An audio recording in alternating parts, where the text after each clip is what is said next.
Di negara Skandinavia itu lebih legaliter. Mereka merasa bahwa jabatan itu hanyalah jabatan pekerjaan, sama seperti pekerjaan yang lainnya. Mereka tidak membedakan dirinya dengan tukang sapu di pinggir jalan.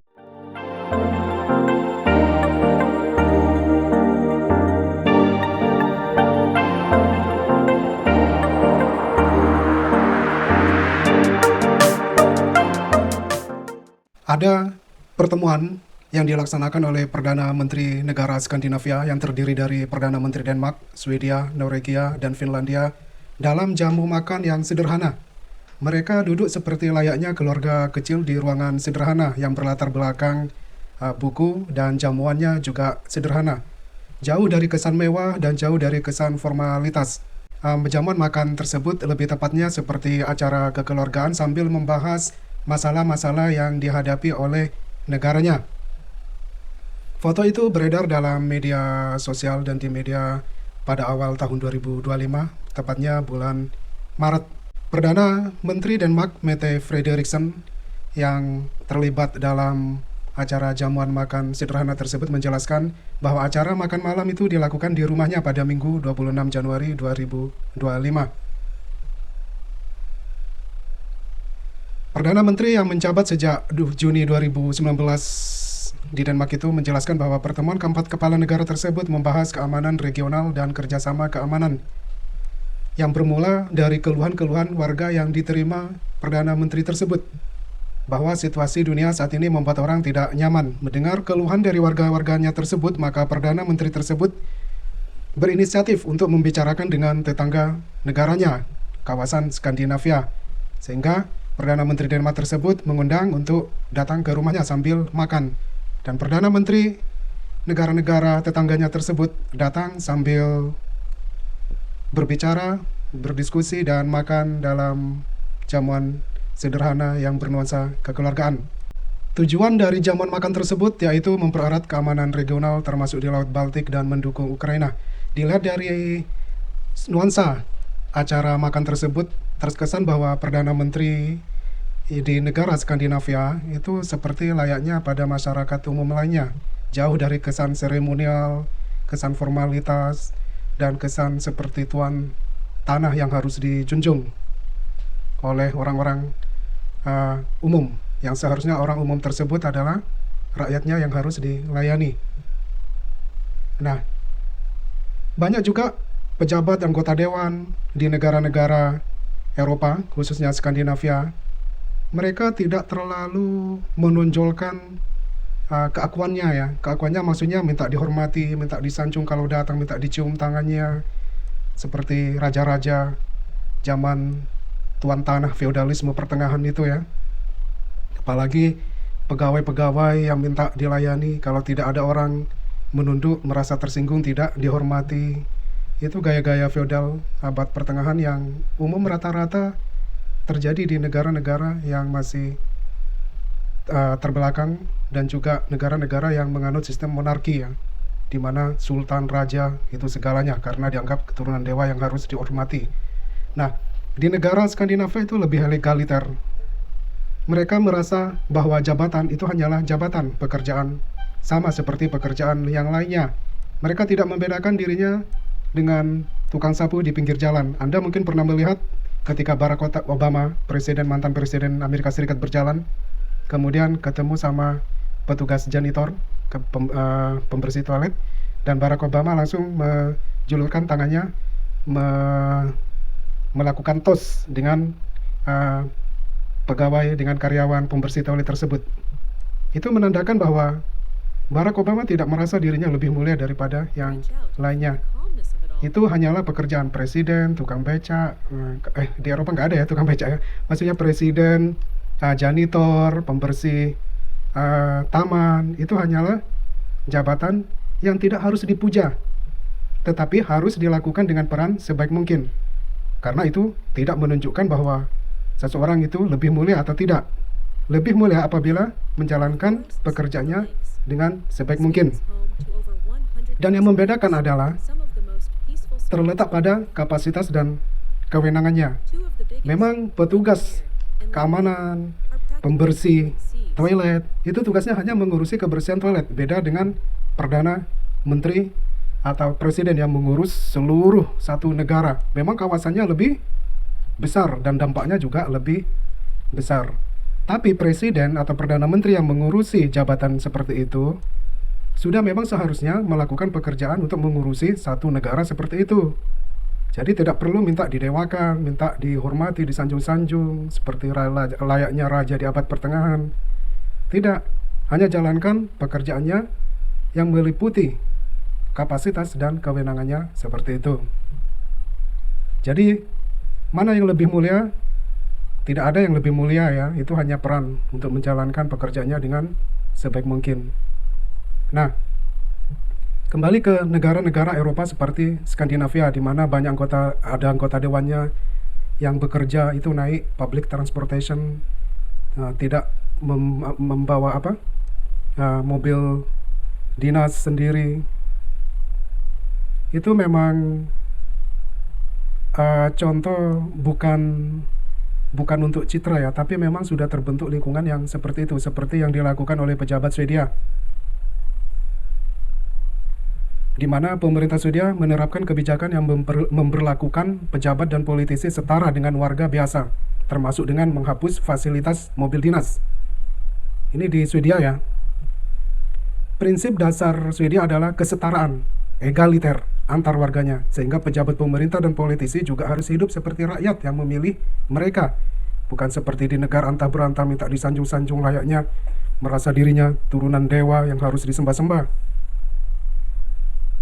Para pejabat di Swedia, mereka dilarang mengutamakan kepentingan pribadi dan hanya boleh menggunakan kekuasaan politik dalam batas kesopanan. Salah satu contohnya adalah larangan untuk menggunakan fasilitas mobil dinas.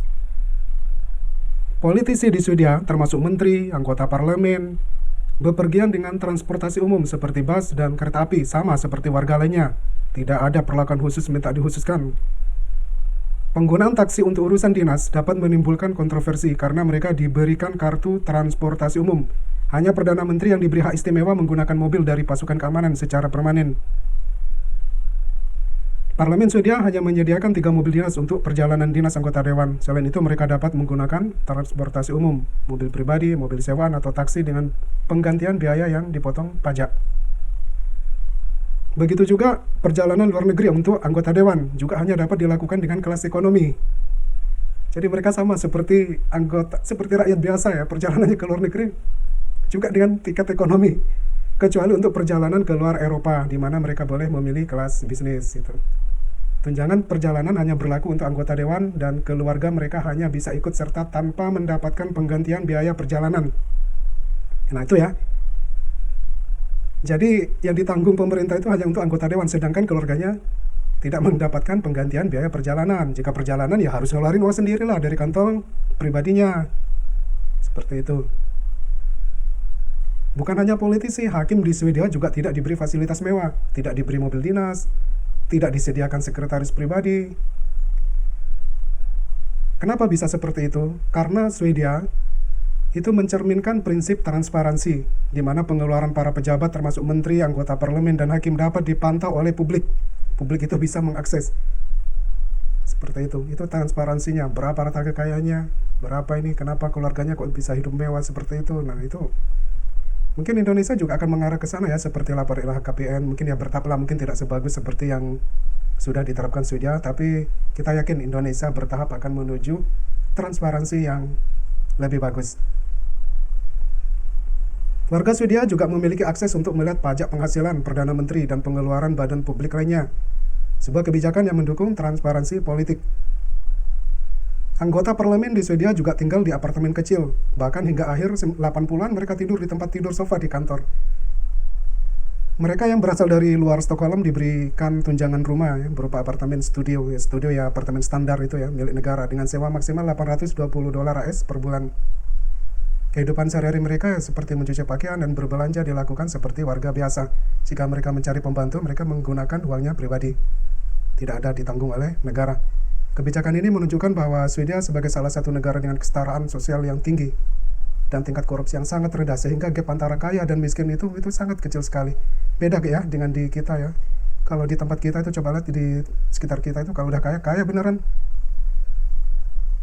Kalau yang udah tidak kaya ya, kurang beruntung ekonominya, susah sekali keluar dari jerat ekonomi pas-pasan itu ya. Nah, kenapa negara Swedia dan negara Skandinavia pada umumnya bisa melakukan bisa menerapkan pemerintahan birokrasi yang baik seperti itu, di mana pejabat-pejabatnya, di mana rakyat biasa itu saling berkontribusi dan mereka tidak membedakan dalam kelas-kelas sosial. Pejabatnya sama seperti seperti rakyat biasa, mereka juga naik transportasi. Yang membedakan itu hanyalah jabatannya, dan gap antara ekonomi yang kaya dengan yang masyarakat pada umumnya itu tidak terlalu ketara ya kalau di negara sana. Nah, ini kembali lagi kepada sistem lingkungan yang sudah terbentuk. Karena lingkungan pemerintahnya yang telah berjalan dengan baik, terutama dalam hal birokrasi. Negara-negara Skandinavia seperti Denmark, Swedia, Norwegia, dan Finlandia sering dianggap sebagai contoh terbaik dalam hal sistem pemerintahan yang efisien dan birokrasi yang efektif. Birokrasi di negara-negara ini mampu memberikan pelayanan publik yang berkualitas tinggi, menciptakan kebijakan yang berfokus pada kesejahteraan masyarakat, dan secara konsisten mendukung tata kelola pemerintahan yang transparan dan akuntabel. Keberhasilan birokrasi di negara Skandinavia tidak lepas dari sejumlah faktor yang berperan dalam membentuk dan menjalankan sistem birokrasi mereka. Beberapa hal yang menjadikan negara Skandinavia dapat menjalankan birokrasi secara baik. Yang pertama adalah keterbukaan dan transparansi dalam pemerintahan. Negara-negara Skandinavia memiliki tingkat keterbukaan dan transparansi yang tinggi dalam pemerintahan. Pemerintah di negara-negara ini sangat terbuka tentang kebijakan, anggaran, dan pengelolaan sumber daya publik. Selain itu, semua keputusan pemerintah dapat diakses oleh publik yang menciptakan rasa kepercayaan di kalangan warga negara terhadap para aparat pelaksana birokrasi negaranya. Di Denmark, Swedia, Norwegia, dan Finlandia ada regulasi yang mewajibkan lembaga-lembaga pemerintah untuk menyediakan informasi yang jelas dan mudah diakses mengenai aktivitas mereka. Informasi mengenai alokasi anggaran, peraturan, serta hasil evaluasi kebijakan dipublikasikan dan dapat diakses oleh masyarakat umum. Dengan sistem ini, masyarakat memiliki hak untuk mengetahui bagaimana uang pajak mereka digunakan. Memang pajak di negara tersebut tinggi ya, tapi tingkat kesejahteraan masyarakatnya juga naik. Nah, kalau Anda diberlakukan seperti itu, Anda membayar pajak dengan tarifnya yang tinggi, tapi kualitas kehidupan Anda semakin baik. Apakah Anda setuju? Kalau saya setuju. Nah, kembali lagi ke negara Skandinavia, bagaimana kebijakan yang diterapkan berdampak pada kehidupan masyarakat mereka. Keterbukaan ini juga berfungsi sebagai mekanisme pengawasan untuk memastikan bahwa pejabat publik menjalankan tugas mereka dengan akuntabilitas yang tinggi. Yang kedua, negara Skandinavia dikenal memiliki kualitas SDM yang tinggi. Orang-orangnya pintar, udah bisa mendahulukan rasio daripada emosional. Jadi ketika ada suatu kebijakan, ada suatu kejadian, mereka akan menggunakan rasionalitasnya dibandingkan dengan sikap emosional. Berbeda dengan kebanyakan kita ya, yang masih terikat pada sikap emosional, terikat pada kesukuan, terikat pada tokoh masyarakat. Yang penting ngikut tokoh masyarakatnya. Ada sesuatu yang penting membela yang ini tanpa menggunakan sikap rasional yang murni. Masyarakat yang bisa menggunakan rasionalitas dengan baik itu menunjukkan bahwa masyarakat tersebut terdidik dengan baik. Oleh karena itu, SDM yang tinggi dapat mempengaruhi kelancaran pelaksanaan pemerintah dengan baik.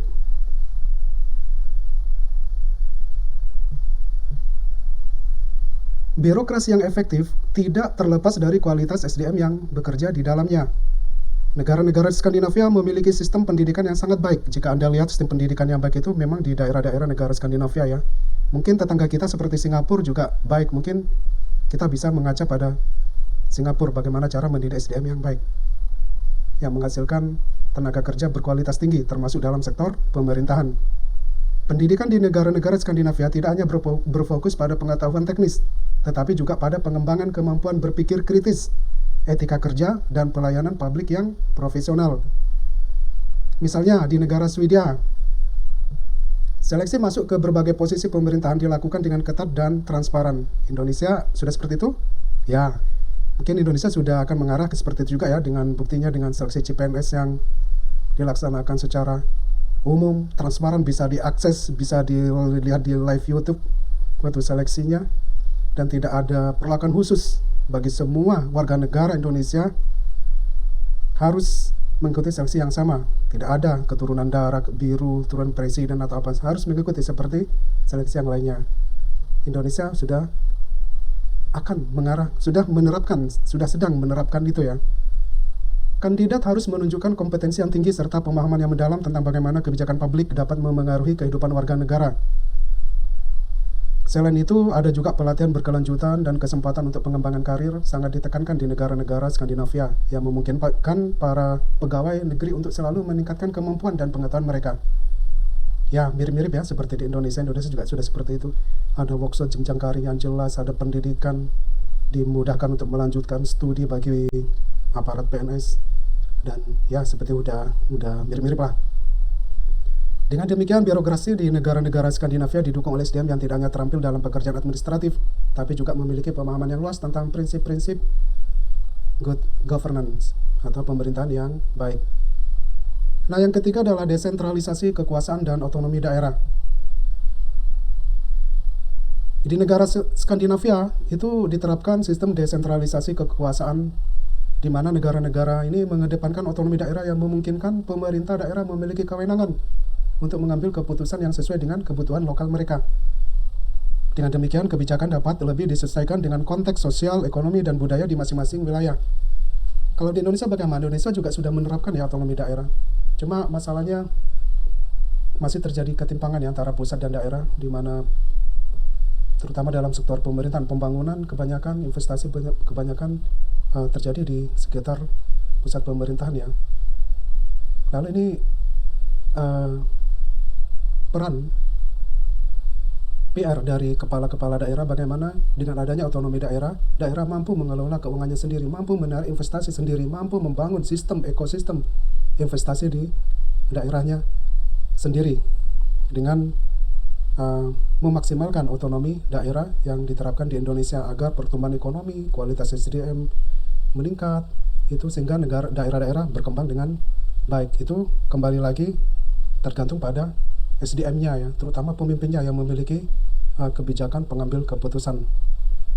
Karena di Indonesia itu masih banyak yang berpikiran tradisional ya, di mana pemimpin itu ibarat seperti raja, apa yang dikatakan oleh pemimpin maka semuanya ngikut. Seperti itu ya, seperti orang di kampung. Makanya di kampung itu ada namanya tokoh masyarakat, ada tokoh sentral. Jadi apa kata A, semua A, itu kan kalau di Indonesia. Nah, syukur kalau pemimpinnya itu visioner ya. Itu mungkin dengan cepat bisa bertransformasi. Tetapi tidak juga dapat bergantung pada hanya satu tokoh. Karena setelah satu tokoh diganti, maka mulai dari awal lagi. Jadi yang bagus itu adalah semua elemen-elemennya itu memiliki kualitas yang baik. Putra-putra daerah yang terbaik yang menjadi pejabat pemerintahan di situ, sehingga saling bekerja dengan sinergi untuk meningkatkan daerahnya. Desentralisasi kekuasaan dan otonomi daerah di Skandinavia ini terjadi seperti contoh di Denmark dan Swedia, di mana pemerintah daerah diberi kebebasan untuk merancang dan melaksanakan kebijakan sosial, pendidikan, kesehatan, dan tetap mematuhi kerangka kebijakan nasional. RPG rencana nasional itu ya. Indonesia sepertinya juga sudah seperti itu ya, di mana keputusan daerah-daerah diambil untuk menunjang kebijakan nasional. Ini memberikan fleksibilitas dalam pengelolaan kebijakan dan memastikan bahwa kebutuhan masyarakat setempat di daerah itu dapat dipenuhi. Nah, desentralisasi ini dapat mendorong inovasi ya, dan kreativitas dalam penyelesaian masalah publik seperti tenaga kerja, lapangan, kesehatan, pendidikan. Karena pemerintah daerah dapat bereksperimen dengan pendekatan yang berbeda tanpa harus menunggu keputusan pusat. Nah, selanjutnya di negara Skandinavia itu berfokus pada kesejahteraan sosial dan kebijakan publik yang inklusif.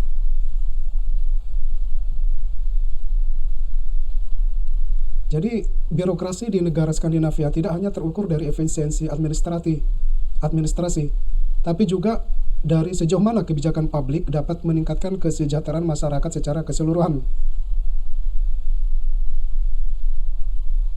Negara Skandinavia memberikan akses yang luas dan setara terhadap pelayanan publik seperti pendidikan, kesehatan, perumahan, dan pensiun yang menjamin kualitas hidup yang baik bagi seluruh warga negaranya.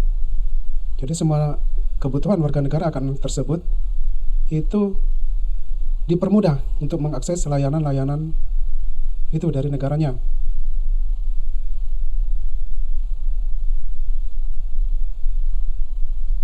Salah satu alasan keberhasilan sistem kesejahteraan sosial di negara-negara Skandinavia adalah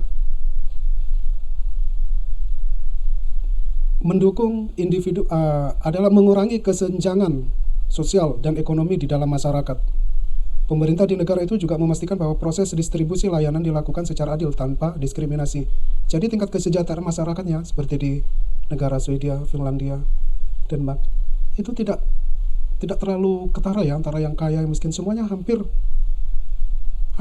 sama. Mereka punya rumahnya yang bentuknya hampir sama, ada mobilnya yang hampir sama, lingkungan yang bersih dengan sistem pendidikan, layanan kesehatan yang mudah. Itu tidak ada ya kelas-kelas di sana. Kelas tinggi, kelas elit, kelas apa, kelas ini, tidak ada kelas-kelas seperti itu.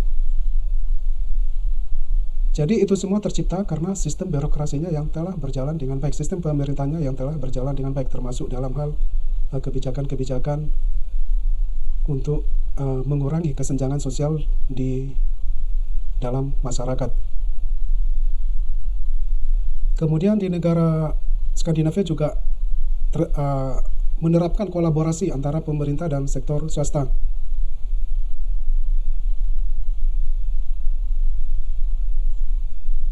Kolaborasi dalam hal ini contohnya banyak inisiatif publik yang melibatkan kolaborasi dengan perusahaan-perusahaan teknologi untuk mengembangkan solusi digital yang meningkatkan efisiensi pelayanan publik. Seperti di Swedia yang menggunakan teknologi untuk mempercepat proses administrasi dan pengambilan keputusan yang memungkinkan birokrasi untuk lebih responsif dan adaptif terhadap perubahan zaman.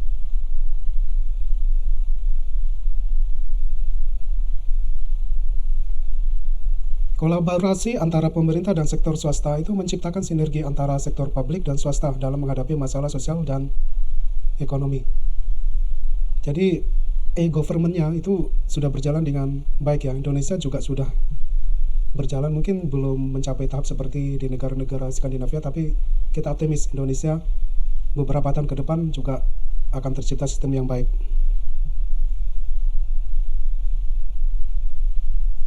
Kemudian juga peran teknologi dalam mempermudah birokrasi.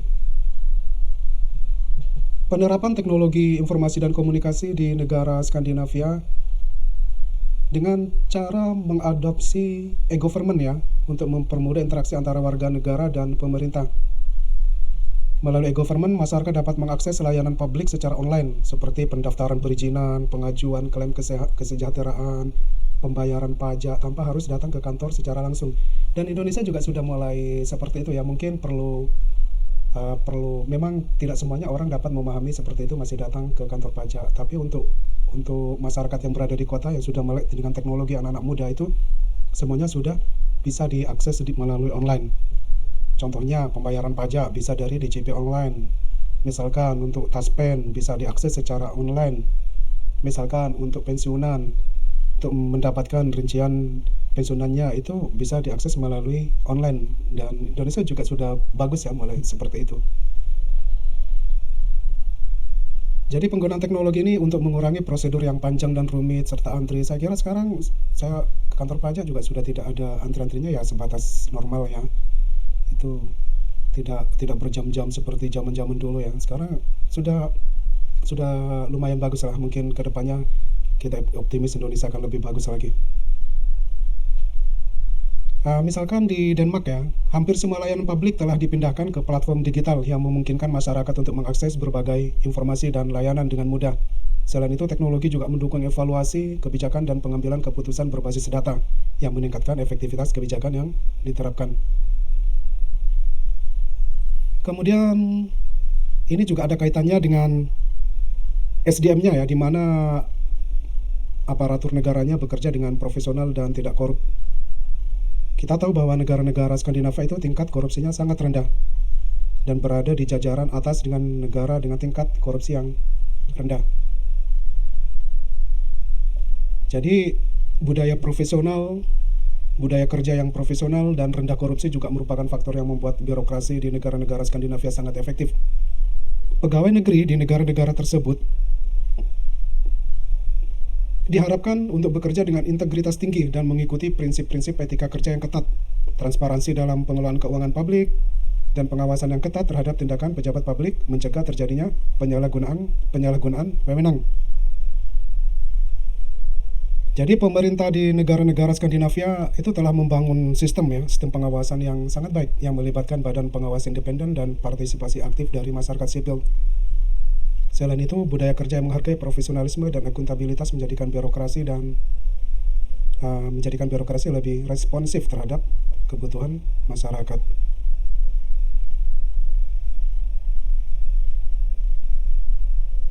Selain itu juga di negara-negara tersebut ada evaluasi dan perbaikan berkelanjutan. Sepertinya di Indonesia juga sudah menerapkan seperti ini ya.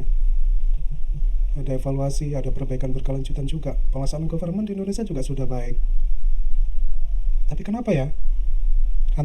Masih ada gap antara yang kaya dan yang biasa-biasa yang mencari kerja, sampai ada yang jatuh-jatuh itu di YouTube ya, karena kesulitan untuk mencari kerja. Nah, kita kembali lagi, nanti kita bicarakan di lain sesi ya untuk kesulitan-kesulitan gap-gap itu tentang ketimpangan ekonomi seperti itu. Nah, evaluasi dan perbaikan berkelanjutan. Salah satu karakteristik lain yang membuat birokrasi di negara-negara Skandinavia efektif adalah adanya evaluasi dan perbaikan berkelanjutan dalam kebijakan dan proses administrasi. Jadi di negara-negara Skandinavia tersebut, birokrasinya tidak hanya mengandalkan hasil evaluasi internal, tapi juga melibatkan masyarakat dan berbagai pemangku kepentingan untuk memberikan feedback. Jadi intinya keberhasilan birokrasi di negara Skandinavia itu tidak terlepas dari sejumlah faktor yang mendukung efektivitas sistem pemerintahan mereka. Yang pertama itu keterbukaan dan transparansi. Yang kedua, kualitas SDM yang tinggi. Rata-rata orangnya udah berpendidikan ya, mengutamakan rasional daripada emosional. Kemudian desentralisasi kekuasaan, di mana otonomi daerah itu dapat dimanfaatkan dengan baik untuk membangun daerahnya, untuk bersinergi dengan yang di pusat, kebijakan pusat. Kemudian fokus pada kesejahteraan sosial. Nah, sehingga ekonomi, kesejahteraan masyarakat itu kualitas pelayanan, kesehatan, pendidikan itu terbuka, yang bersifat inklusif kepada masyarakat. Dengan demikian, kesenjangan antara yang kaya dan yang miskin itu tidak terlalu tinggi di negara-negara tersebut. Jadi kalau kita lihat itu kok hampir sama semua ya negara-negara itu. Tidak kelihatan mana yang kaya, tidak kelihatan mana yang miskin. Yang jelas ya kalau untuk mungkin ya kalau untuk kesejahteraan untuk individu itu keuangannya itu karena pajaknya sudah maksudnya pegawai pajaknya itu sudah bisa melihat ya mana yang pajaknya lebih tinggi, mana yang pajaknya lebih rendah. Itu mungkin itu yang mengukur antara yang kaya dan yang miskin. Selain itu juga pemanfaatan teknologi, budaya kerja profesional, dan evaluasi berkelanjutan menjadikan birokrasi di negara-negara Skandinavia sangat efektif. Nah, saya kira Indonesia juga sudah menjalankan seperti ini ya, walaupun hasilnya belum maksimal seperti di negara-negara Skandinavia. Ya, kedepannya kita optimis lah pada Indonesia untuk menjadi lebih baik, terutama kalau memilih pimpinan, itu pilih pimpinan yang dirasa mampu menjalankan amanat dari rakyat. Oke, demikian. Jika ada masukan atau komentar bisa Anda isi di kolom komentar berikut ini.